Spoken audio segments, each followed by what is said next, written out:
இதுவரைக்கும் நீங்கள் பார்த்திராத மிகப்பெரிய மாற்றத்தையும் உச்சத்தையும் வளர்ச்சியையும் சந்தோஷத்தையும் சத்தியமாக இந்த சனி பகவான் கொடுப்பார். அதுவும் குறிப்பா ஜூன் மாசத்துக்கு பிறகு நீங்கள் ஒரு புது வீடு வாங்குவீங்க, ஒரு புது மனை வாங்குறதுக்குரிய வாய்ப்புகள் இருக்கு. சந்தோஷ நிம்மதி அமைதியோடு வீட்டில் வாழக்கூடிய நிலையை உங்களுக்கு இந்த துலா ராசிக்கு சனி பகவான் ஏற்படுத்த போகிறார். மூன்றாவது நபர்களால் நல்ல மாற்றம், நல்ல திருப்பம், நல்ல வளர்ச்சி, நல்ல அனுகூலத்தை கடவுள் தருவார்கள்.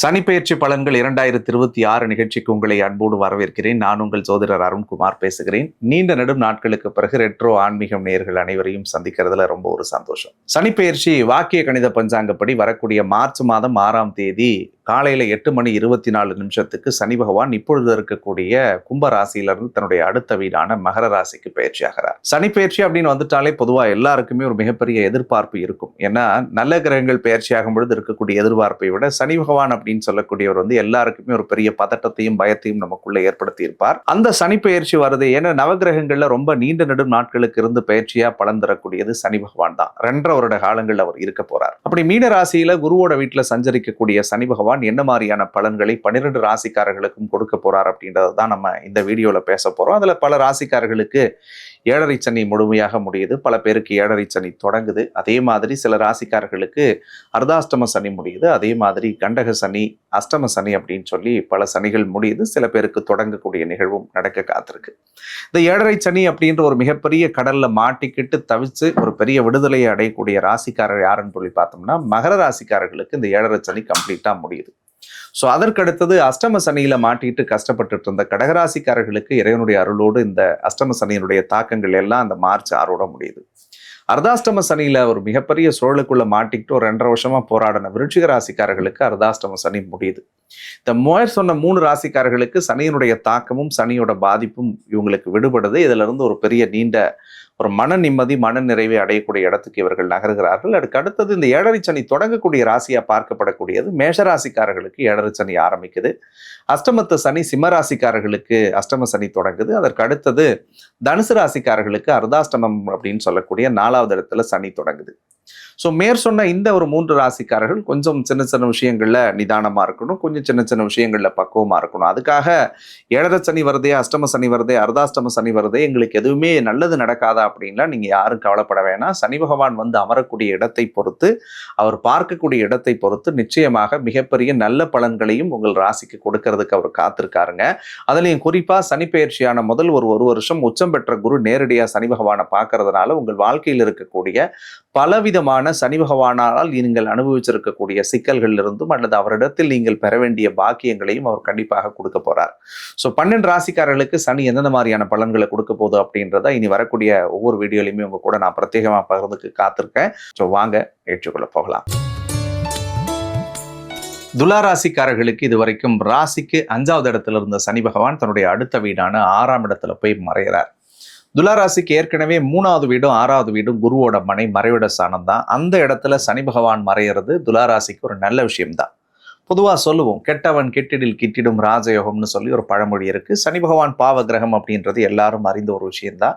அப்ப கெடுவலன்களையும் அல்லது தேவையற்ற சில வழிகளையும் கொடுக்கக்கூடிய சனி பகவான் 6ஆம் இடத்தில் போய் மறையிறது அப்படின்றது நமக்கு நல்லதுதான். அவருடைய தாக்கத்திலிருந்து கண்டிப்பா விடுபட முடியும். அதே நேரம் குரு பகவானும் துலா ராசிக்காரர்களுக்கு 9ஆம் இடத்தில் இப்பொழுது அமர்ந்திருப்பதும் ஒரு மிக சிறந்த சாதக பலன்களை பெற்றுத்தரக்கூடிய அடிப்படையில் இருக்கு. ஏன்னா துலா ராசிக்காரர்கள் ஏற்கனவே நம்ம யாரை கேட்டு பார்த்தாலும் கிட்டத்தட்ட இந்த லாஸ்ட் ஒரு 2.5 வருஷம் அவங்களுக்கு அர்த்தாஷ்டமத்துல சனி இருந்தது. முன்னாடி இந்த 2.5 வருஷத்துக்கு முன்னாடி அர்த்தாஷ்டம சனி ஆரம்பிச்சது ஒரு பாஸ்ட் ஒரு 5 இயர்ஸ் நம்ம தனியாவே பிரிச்சு எடுத்துக்கலாம். இந்த 5 வருஷத்துல அவங்க பட்ட வலி, கஷ்டம், போராட்டம்லாம் கொஞ்சம் நெஞ்சமானது இல்லை. துளாராசிக்கு ஒரு பெரிய பலவீனம் என்னன்னா, முகத்துக்கு நேரா பேசிடுவீங்க. யாரா இருந்தாலும் சரிதான், சரின்னா சரி, தப்புன்னா தப்புன்னு சொல்லக்கூடிய ஜாதகம். எப்பவுமே பின்னாடி போய் யாருக்கிட்டையும் பேச தெரியாது, மூஞ்சுக்கு நேரா பேசிட்டு கடைசியில கெட்ட பேர் வாங்கிக்கிட்டது இவங்க தான். அப்படிதான் இந்த காலகட்டங்கள் எல்லாத்தையுமே நீங்க அனுபவிச்சுட்டு வந்தீங்க. அந்த வழியிலிருந்து கடவுள் உங்களை காப்பாற்ற போறார். இதுவரைக்கும் நீங்கள் பார்த்திராத மிகப்பெரிய மாற்றத்தையும் உச்சத்தையும் வளர்ச்சியையும் சந்தோஷத்தையும் சத்தியமாக இந்த சனி பகவான் கொடுப்பார். அதுவும் குறிப்பா உச்சமடைய போறார். துலாத்துக்கு 10ல குரு உச்சமடைஞ்ச குரு முக்கியமா உங்களுடைய ராசிக்கு 2ஆம் இடத்தையும் 4ஆம் இடத்தையும் 6ஆம் இடத்தையும் பார்க்கிறார். அப்ப 6ஆம் இடத்தை குரு பார்க்கும் பொழுது அந்த சனியின் மீதே குரு பார்வை படுறதுனால அந்த சனியும் உங்களுக்கு புனிதமா வேலை செய்வார். சனியோட வீட்டையும் குரு பார்க்கிறார், சனியையும் குரு பார்க்கிறார். அப்ப கண்டிப்பா துளாராசிக்காரர்கள் ஆஃப்டர் மார்ச் மாசத்துக்கு பிறகுன்றதை விட ஜூன் மாசத்துக்கு பிறகு நீங்கள் ஒரு புது வீடு வாங்குவீங்க, ஒரு புது மனை வாங்குறதுக்குரிய வாய்ப்புகள் இருக்கு, ஒரு புதிய தொழில் தொடங்கி அதில் மிகப்பெரிய வெற்றி பெறுவதற்குரிய வாய்ப்பு இருக்கு, ஒரு புதுவிதமான உடைமைகளை உங்களுக்காக ஒரு சொத்துன்னு நீங்க எதை நினைக்கிறீங்களோ அதை நீங்க வாங்குறதுக்குரிய வாய்ப்பு இருக்குங்க. பல பேருக்கு வீடு கிடைக்கல, வீடு இல்ல, நாடோடியா வாழறேன், வனவாசமா வாழ்ந்துட்டு இருக்கிறேன், எதுக்கு சம்பாதிக்கிறேன், எதுக்கு செலவு பண்றேன்னே தெரியலையெல்லாம் புலம்பிட்டு இருந்தீங்க. பல பேருக்கு எல்லாம் இருந்து நிம்மதி இல்லையே, வீட்டுல அரிசி இருந்து பருப்பு இருந்து அரிசியோட சாப்பாடு இல்லை, கஷ்டப்படுறோம்னு நினைச்சவங்க எல்லாம் சந்தோஷ நிம்மதி அமைதியோடு வீட்டில் வாழக்கூடிய நிலையை உங்களுக்கு இந்த துளாராசிக்கு சனி பகவான் ஏற்படுத்த போகிறார். துளாராசிக்காரர்களை பொறுத்த வரைக்கும் பிள்ளைகள் சார்ந்த வழிகளில் இருந்து வந்த சிக்கல்கள் எல்லாம் சரியாகும். 5ல் ராகு புத்திர தோஷத்தை கொடுத்தது, 5ஆம் இடத்துல சனியும் புத்திர தோஷத்தை கொடுத்தது. பூர்வீக விஷயங்கள்ல சிக்கல்கள் வரும். பூர்வ புண்ணிய ஸ்தானம் கெட்டு போயிருந்துச்சுன்னா பல பேர் சொந்த ஊர் சொந்த பூமியை விட்டு வெளியில போயிருப்பீங்க. எங்க போய் நிம்மதி இல்லை, வீட்டுக்குள்ளேயும் சந்தோஷமா இருந்திருக்கக்கூடிய வாய்ப்பை பல பேருக்கு ஏற்படுத்தி இருக்காது. சொந்த வீட்டிலே இருந்தாலும் தேவையில்லாத பிரச்சனை தான். குறிப்பா அம்மாவோட சண்டை வரும், அம்மாவோட கருத்து வேறுபாடு வரும், கூட பிறந்தவங்களோட தேவையில்லாம சண்டை சச்சரவுகளை ஏற்படுத்தும்.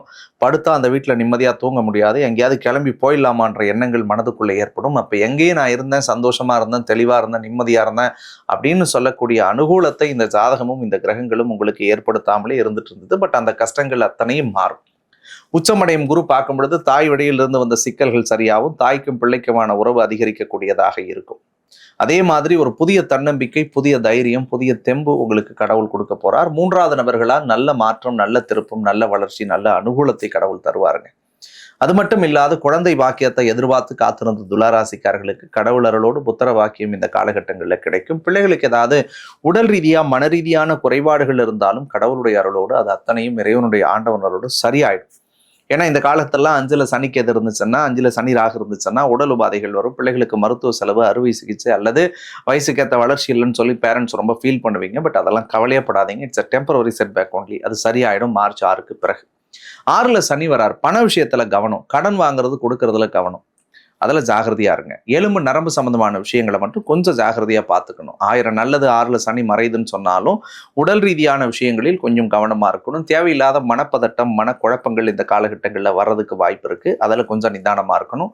திருமணம் உள்ளிட்ட சுபகாரியங்கள் எல்லாமும் நடக்கும் மார்ச் 6ஆம் தேதிக்கு பிறகு. கல்யாணம் ஆகாதவங்களுக்கு கல்யாணம் நடக்கும். கல்யாணம் ஆகி புருஷன் பொண்டாட்டி பிரிந்து வாழறாங்கன்னா ஒத்துமையா சேரதுக்குரிய வாய்ப்புகள் இருக்கு. அல்லது உறவுகளால் ஏமாற்றப்பட்டுட்ட சார், ரிலேஷன்ஷிப் பிரேக்கப் வந்தது, நான் ஒருத்தர் ரொம்ப நேசிச்சேன், ஒருத்தர் ரொம்ப நம்பினேன், அவங்க தான் எனக்கு பெரிய வழியை கொடுத்தாங்க அப்படின்னா கவலைப்படாதீங்க. யார் உங்களை காயப்படுத்தினார்களோ, உங்களை விட்டு விலகினார்களோ அவர்களே உங்களை தேடி வந்து அவங்களுடைய வருத்தத்தை உங்ககிட்ட தெரிவிப்பாங்க. உங்களை அவங்க புரிஞ்சுப்பாங்க. திரும்ப மீண்டும் சேரதுக்குரிய வாய்ப்பை இந்த காலகட்டம் ஏற்படுத்தக்கூடியதாக இருக்கும். 9ல் குரு தந்தை வழி உறவுகளால் ஆதாயம் கிடைக்கும். தந்தை வழி உறவுகளில் இருக்கக்கூடிய பூர்வ புண்ணிய கர்மங்கள் அத்தனையும் உங்களுக்கு பாசிட்டிவான நல்ல பல வளர்ச்சிகளை தரக்கூடியதா இருக்கும். 10ல் குரு ஜூனுக்கு பிறகு கண்டிப்பா துளாராசிக்காரர்களுக்கு ஒரு பட்டம், பதவி, பேர் புகழில் மாற்றம் வரும். வேலையில இருந்தீங்கன்னா கண்டிப்பா அந்த வேலையில இருந்து வேற வேலைக்கு போற வாய்ப்பு இருக்கு. வேற ஒரு பொசிஷன்ல இருந்து இன்னொரு பொசிஷன் சேஞ்ச் ஆகிறதுக்கு வாய்ப்பு இருக்கு. வேற ஒரு கண்ட்ரில இருந்து இன்னொரு கண்ட்ரிக்கு போறதுக்குரிய வாய்ப்பு கூட ஏற்படுத்தும் ஜூனுக்கு பிறகு. அதே மாதிரி 11ஆம் இடத்தில் லாபத்துல கேது உட்கார்ந்து இருக்கிறதுனால பண விஷயங்கள்ல கொஞ்சம் கவனமா இருங்க. விரலுக்கு ஏற்ற வீக்கமா செலவு பண்ணுங்க. கையில 10 ரூபா இருக்குன்றதுனால 20 ரூபா அள்ளி செலவு பண்ணாதீங்க. அப்படி பண்ணீங்கன்னா அது கடன்காரனா மாத்தி விட்டுடும். ஏன்னா 6ஆம் இடம் எதிரி, சத்துரு, ரண, ரோக, கடன். என்னதான் மறைவிட சாணம் சனின்னு உங்களுக்கு நான் சாதகமா பேசணும்னு நினைச்சாலும் கூட 6ஆம் இடத்துக்கு அதிபதியா இருக்கக்கூடிய குரு உச்சமடைஞ்சு பார்க்கறதுனால அந்த எதிரி, சத்துரு, கடன் சார்ந்த விஷயங்கள்ல கொஞ்சம் கவனமா இருங்கன்றது என்னுடைய ஒரு அன்பு வேண்டுகோள். அப்போ நம்ம தேவையில்லாத பொருளாதார நெருக்கடிகள், அழுத்தத்துக்குள்ள போய் நீங்க மாட்டிக்க கூடாதுன்றதை நான் மனதார வேண்டிக்கிறேன். அதற்கு அடுத்தது ரொம்ப முக்கியமானது 12ஆம் இடம் தெய்வ வழிபாடு, தூரதேச பிரயாணம், கடல் கடந்த வாணிபம். இது எல்லாம் துளாராசிக்கு கை கொடுக்கக்கூடியதாக இருக்கும். ஸோ புதிய பொறுப்பு, புதிய பதவி, புதிய புகழெல்லாம் உங்களை வரும். 10ல் குரு உச்சமடைகிறார். பொதுவா 10ல் குரு வந்தா நான் எப்பவுமே சொல்லுவேன், கெட்ட விஷயம். 10ல் குரு இருந்தால் பட்டத்தை இழப்பாங்க, பதவி இழப்பாங்க, பேர் புகழ் இழப்பாங்கன்னு தான் சொல்லுவாங்க. இந்த வாட்டி குரு உச்சமடைகிறதுனால கண்டிப்பா உங்களுக்கு புதிய பட்டத்தையும், புதிய பதவியையும், புதிய பொறுப்பையும், புதிய புகழையும் பெற்று தருவார். ஆண்டவனுடைய அருளோடு உங்கள் வாழ்வு மேம்படும். நீங்கள் நினைத்து பார்த்திராத பல்வேறு விதமான வெற்றிகளை கடவுள் உங்களுக்கு கொடுக்கறதுக்கு காத்திருக்கார். ஸோ ஒட்டு மொத்தத்தில் துளாராசிக்காரர்களுக்கு உடலையும் மனதையும் தெளிவோடு வாழ்க்கையில் ஒருமித்த பயணம் செய்து நீங்கள் நினைத்த கனவுகள் அத்தனையும் நினைவாக்கக்கூடிய ஒரு அற்புதமான இந்த சனிப்பெயர்ச்சியாகத்தான் இந்த பயிற்சி உங்களுக்கு வர காத்திருக்கு. எந்த வழிபாடை செஞ்சா உங்களுடைய வாழ்வு மேம்படும் அப்படின்னு சொல்லி பார்த்தோம்னா, பக்கத்தில் இருக்கக்கூடிய முருகப்பெருமானுடைய கோவில் ஏதாவது இருந்துச்சுன்னா சஷ்டி திதி அன்னைக்கு அந்த முருகன் கோயில் போங்க, அல்லது கார்த்திகை நட்சத்திரம் வர அன்னைக்கு போங்க, அல்லது செவ்வாய்க்கிழமை அன்னைக்கு போயிட்டு 6 அகல் விளக்குகளை உங்கள் மனதார முருகனை பிரார்த்தனை செய்து விளக்கு தீபம் ஏற்றி, முருகா நீ வரக்கூடிய காலங்களில் என் வாழ்க்கையில பெரிய மாற்றத்துக்குடன் வேண்டிட்டு வாங்க. சத்தியமா அந்த முருகப்பெருமான் உங்களுக்கு பெரிய பலத்தை தரக்கூடிய அடிப்படையில் இருப்பார். மேலும் இந்த சனிப்பெயர்ச்சி உங்கள் வாழ்க்கைக்கு பெரிய மாற்றத்தையும் சந்தோஷத்தையும் தரக்கூடிய அற்புதமான பயிற்சியாக அமையணும்னு சொல்லி நான் மனதார இறைவனை பிரார்த்தனை பண்ணிக்கிறேன். நான் மற்றும் ஒரு அழகான தருணத்தில் உங்களை சந்திக்கும் வரை உங்களிடமிருந்து விடைபெறுவது உங்கள் யாம் இருக்க வைவேன் அருண்குமார். நன்றி, வணக்கம்.